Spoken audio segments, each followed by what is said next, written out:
Hey guys, welcome back to today's video. Today's case involves a man with serious anger issues who felt disrespected by some cyclists while driving his truck and decided to run them over. He then attempted to play the victim in court.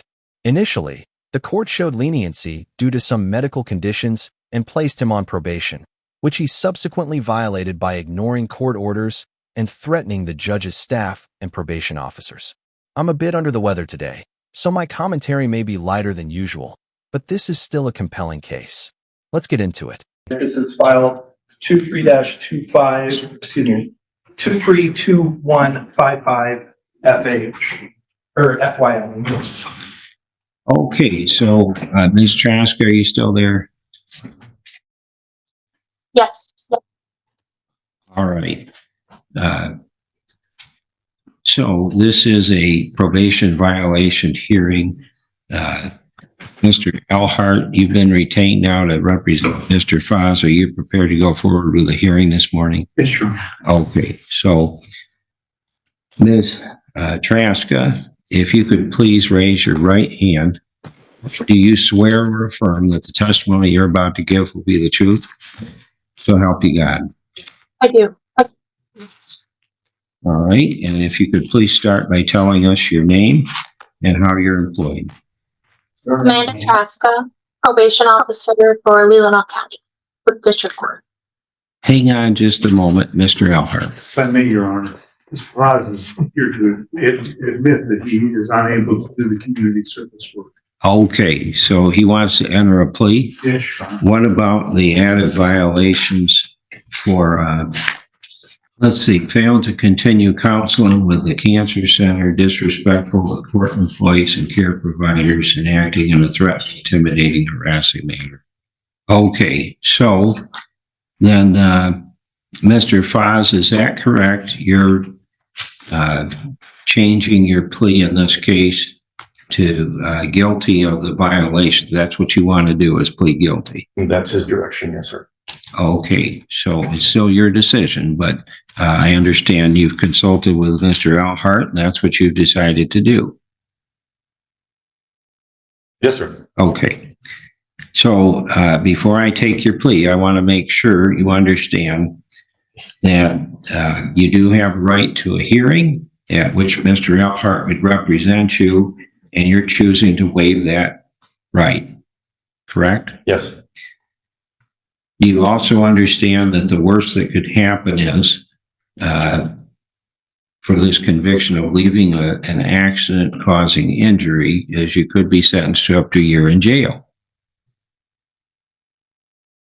I don't understand that. I thought we'd already been through that.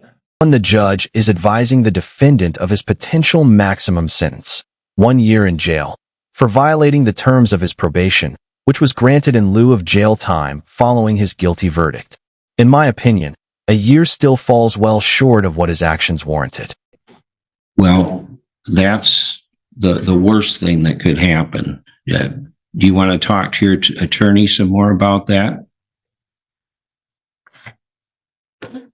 By violating probation, the worst thing that can happen is the maximum.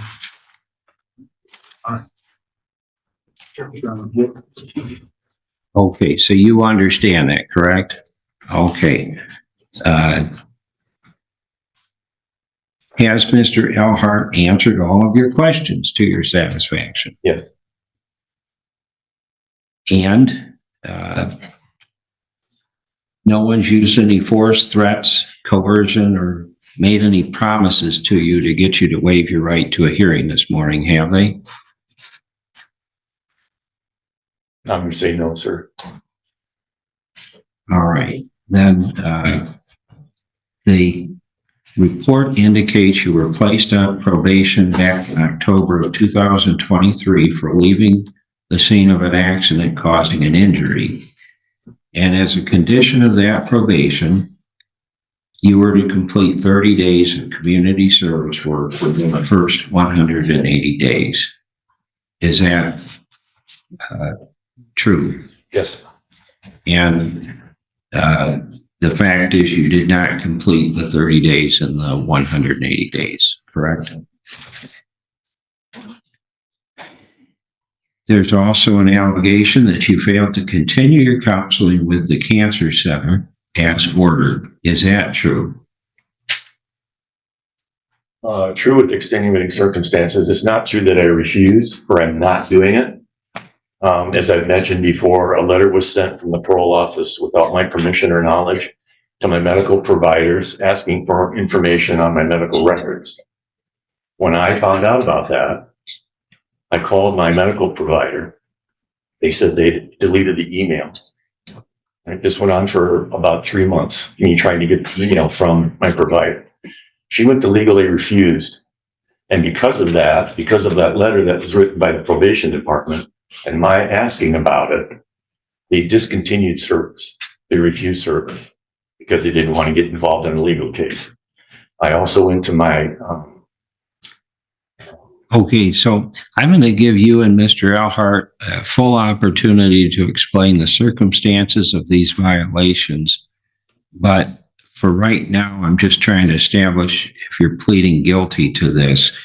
For whatever reason, you did not complete the counseling that was ordered through Cowell Cancer Center, correct?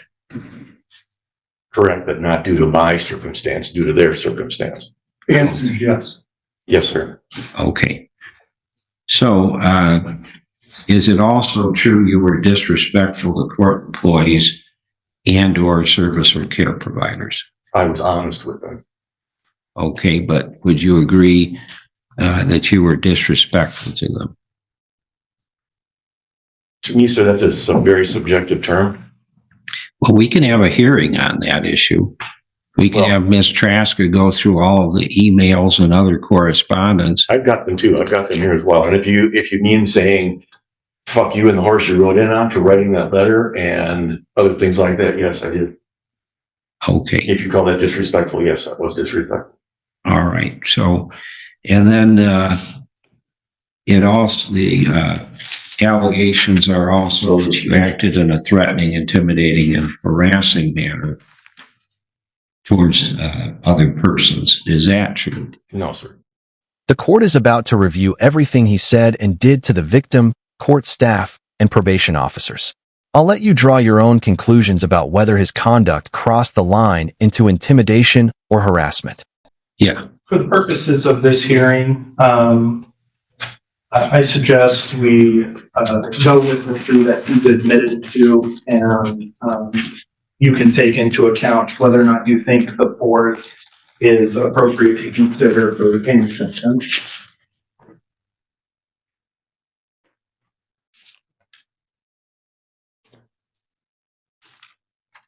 All right. So, Mr. Alhart, are you okay with that? I am, Your Honor. All right. So then, Mr. Foss, to the first three allegations, how do you plead? Yes. Okay.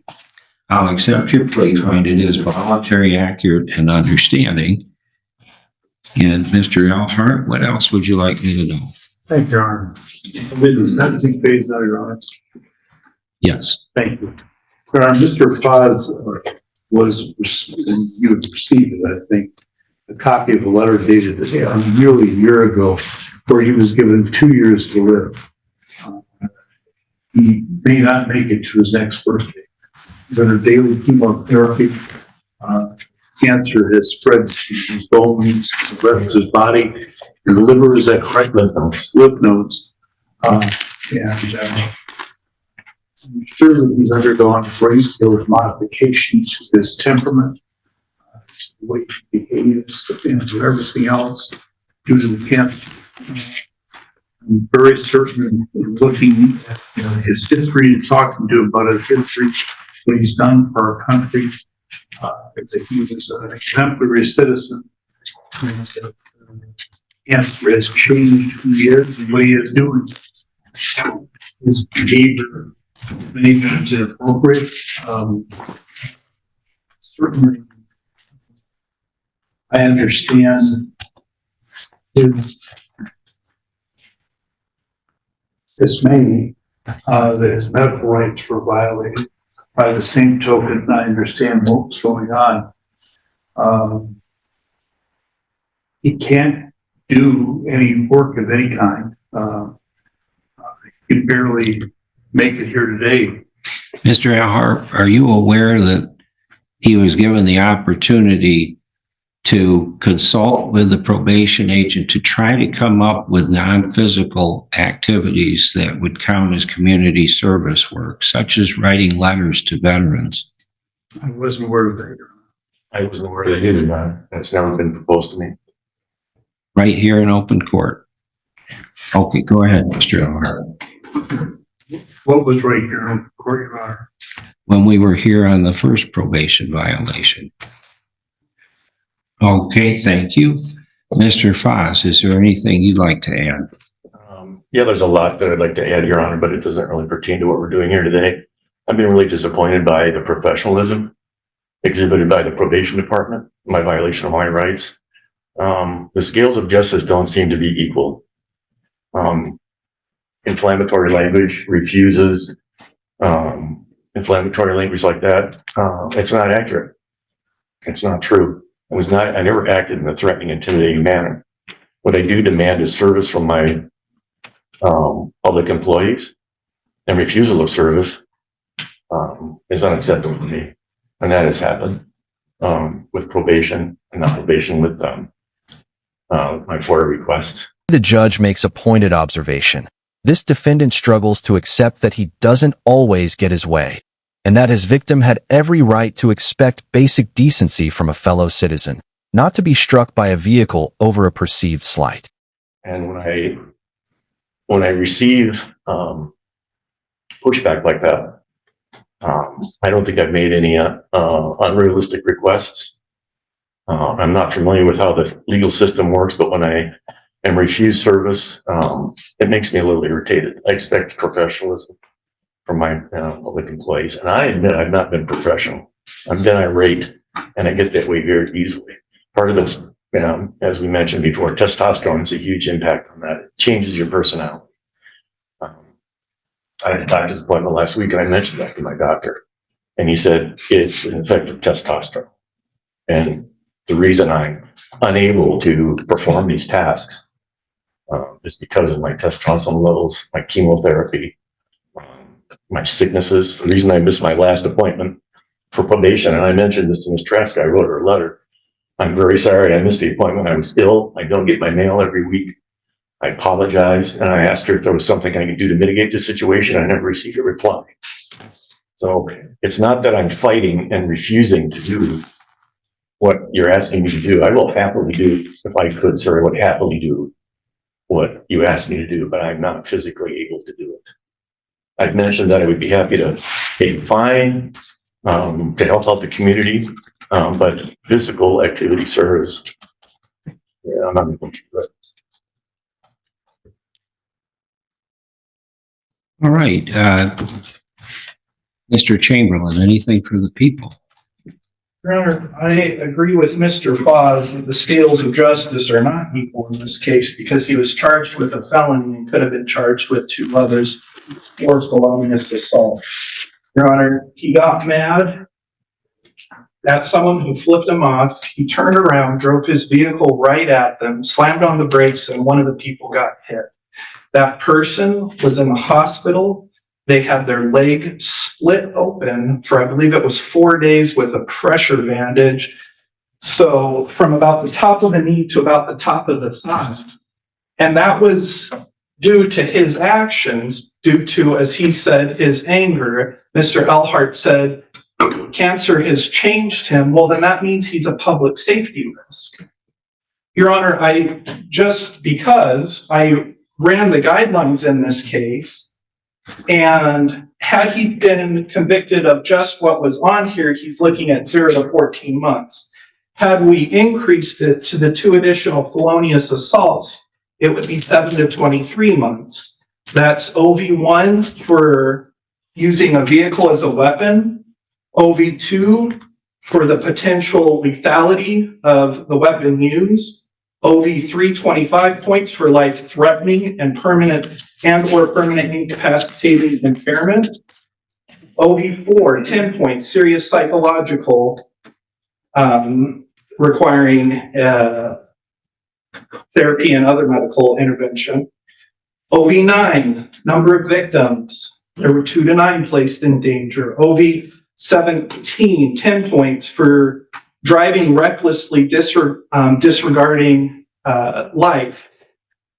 Your Honor, Mr. Foz thinks he's the victim here. You look at his information or the email, excuse me, and this is what he says for the victim. To be bluntly honest with you, my opinion is the legal system is fucked. My honesty lands me in hot water. Menendez, dishonesty lands him thousands in cash.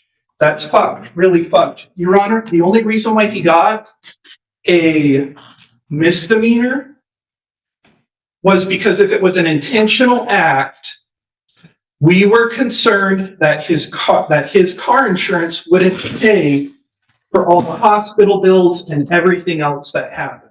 Something worth explaining. Courts sometimes accept a reduced charge or a no contest plea even when guilt seems clear. In this case, the reduction was done strategically to protect the victim. Had the charge remained as an intentional act, the defendant's insurance company could have denied the claim, leaving the victim responsible for his own medical bills. It's not a perfect outcome, but when it's done to benefit the victim, it's understandable. He got a gift of a misdemeanor where he needed to do community service to be done with this case. As you said, there's many non-physical activities that could be done. My suggestion, I remember at the hearing, was that he could go to a humane society and just sit and be around the animals to help, to help them essentially. Your Honor, if he had wanted to do community service, he could have done community service. He's been disrespectful to the court. He blames the court for everything. He blames the victims for his actions. I don't know what you should do, but I do know that he's a public safety risk because, as he said, he becomes irate and it's due to his medical conditions. Something has to be done. I don't know what it is, and I'm going to leave it to you to make that decision.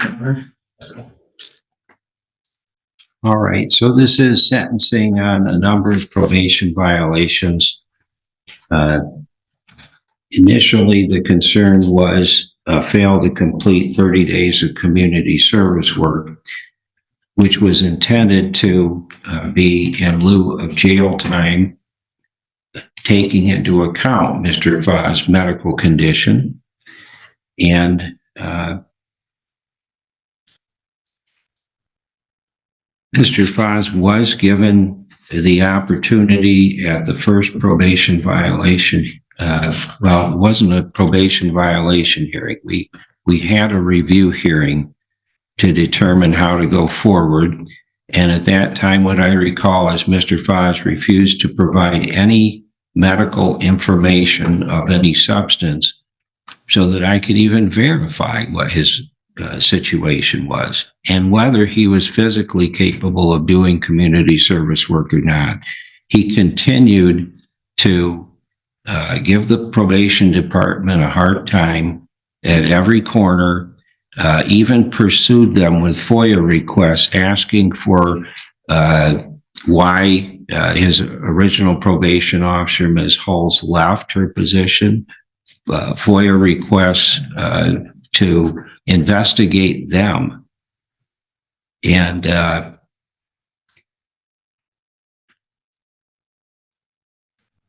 actually, my probation department, I think, protected me, or maybe Mr. Vaz, I don't know, from the worst of the disparaging statements that he made about the court, about the probation agents, and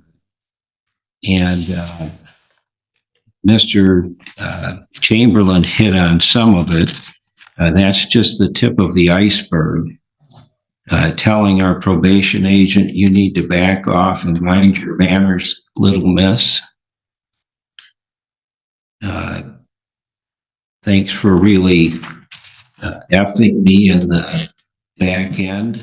The judge notes the irony. A man who takes such offense at being wronged continues to let his own emotions undermine him at every stage of these proceedings. You're nothing more than a bully with assumed powers, Mr. Foss, referring to his probation agent. You asked if I would sign a release of my medical records. I refused. You lose. I will give you the letter of disability, which you didn't ask for. If you can't tolerate someone challenging your supposed authority, become a librarian. Government employees are pieces of shit, ignorant, lazy, don't do their jobs. You know, I don't care what you say about me, but you're talking to someone who comes in every day, does her job, tries to do the best that she can.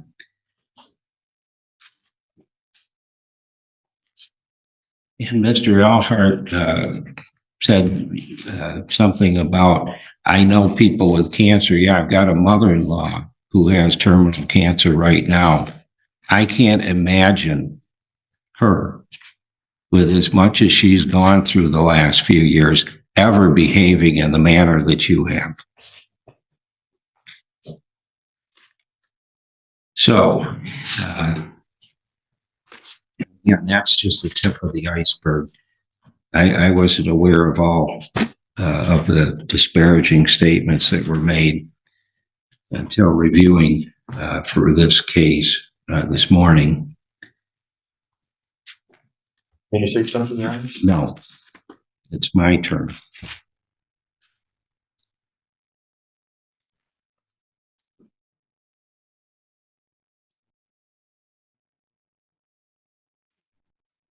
The idea that the defendant was not able to complete community service work, as Mr. Chamberlain pointed out, is simply not true.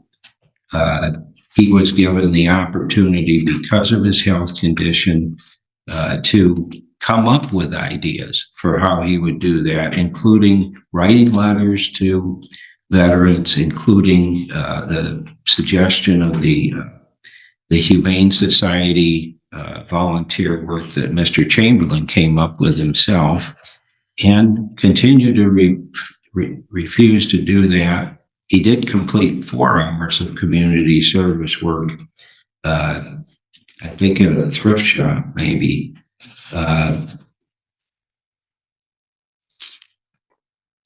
So the defendant is asking to be continued on probation to complete community service, but we didn't even get into some of the threatening behavior that he engaged in. And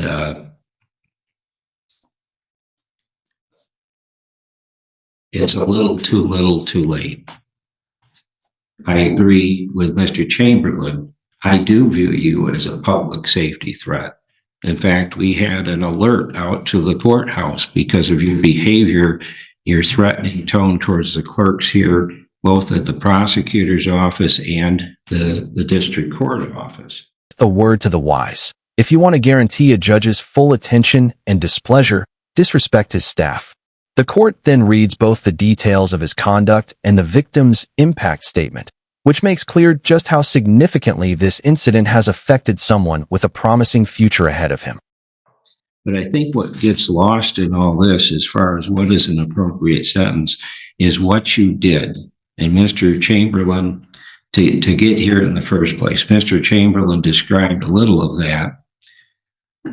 Basically, you stalked these 2 guys on bicycles with your car because you felt you'd been disrespected by them. You assaulted them with your vehicle and you struck Nicholas Mendez. And this is what he said at his in his victim impact statement. Looking back on the incident now, I realized I was in shock more than anything at the time, thanks to the help of the medical team at Munson and my physical therapist. I am able to be active and attend and return to life as a student. However, the experience was much more traumatic for myself and my family than I had thought at the time. My mother took off work and flew all the way from California to Traverse City to spend time with me at the hospital following my initial surgery. She was restless and losing sleep for the week that I was admitted and didn't seem to go back to normal until I was discharged and back home. My father was the same and also came to visit me and help me around my apartment while I was recovering. Luckily, I have friends that lived nearby that were generous enough to offer their time to help take care of me after my parents left to go back home. As for myself, the summer did not play out how I imagined it would. I missed nearly 2 months of a research experience at the Rush University Midwest Orthopedics Motion Analysis Labs position that I had spent half a year networking and meeting with different professors to secure. I was really looking forward to learning about the orthopedic field and the work that was being done to improve it, but my time there was cut short by this incident. Thankfully, I was able to participate for a bit before the accident and gain some valuable experience, but not nearly as much as I was hoping for. This time was also going to be important for adding to my resume and application for residencies after completing medical school. I also wasn't prepared for how difficult my physical therapy would be to juggle with my coursework. After arrival on my first day, I was barely able to walk, and I could not flex my quadricep muscle at all. We did a series of stretches and exercises that left me exhausted and sore for the next 3 days. As I was supposed to do these exercises 2 times a day, I was constantly fighting to find the time and energy to fit them in around my lectures and studying. As I progressed in therapy, the routine got easier as it would take less time and effort to complete the exercises, but there was definitely a learning curve and about a month of pretty constant fatigue. I'm lucky that that was the extent of my recovery and that I can walk and run essentially as I could before. There are still aches and pains, but it is nothing compared to the potential impairment that I could have sustained if the worst case scenario played out. It's definitely scary to think about, but I'm grateful to be where I am at today. Mr. Chamberlain is correct. The facts of this case make out a much more serious case, a felony. The defendant also left the scene after he struck Mr. Mendez in the leg. And the defendant, one thing is clear, he has absolutely no remorse for what happened to Mr. Mendez, has no understanding of his criminal behavior, and in fact continues to blame the legal system for his problems. So for those reasons, Just as an aside, what you said, Mr. Mendez did get a civil settlement in excess, we believe, about $300,000. The audio dropped slightly toward the end, but it appears a civil settlement of $300,000 was reached.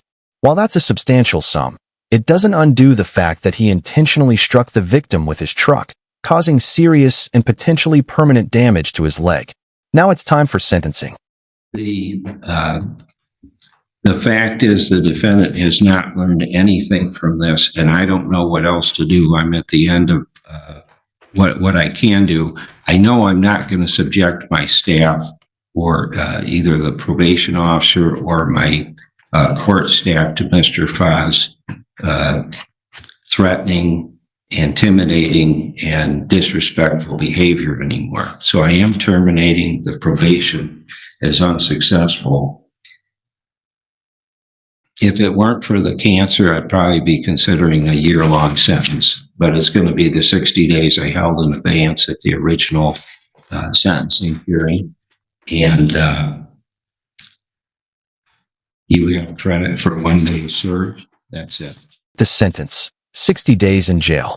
On its face, that might seem like a slap on the wrist, but the defendant has terminal cancer, which the court factored in. Personally, I think a more fitting sentence would have been a year of home confinement, giving him time to reflect on his choices while being unable to freely enjoy the world outside. Not unlike the way his victim was confined to physical therapy and rehabilitation, missing out on his studies and opportunities. That's all for today. If you enjoyed the video, hit like. If not, hit dislike, and leave a comment and subscribe so you don't miss future content.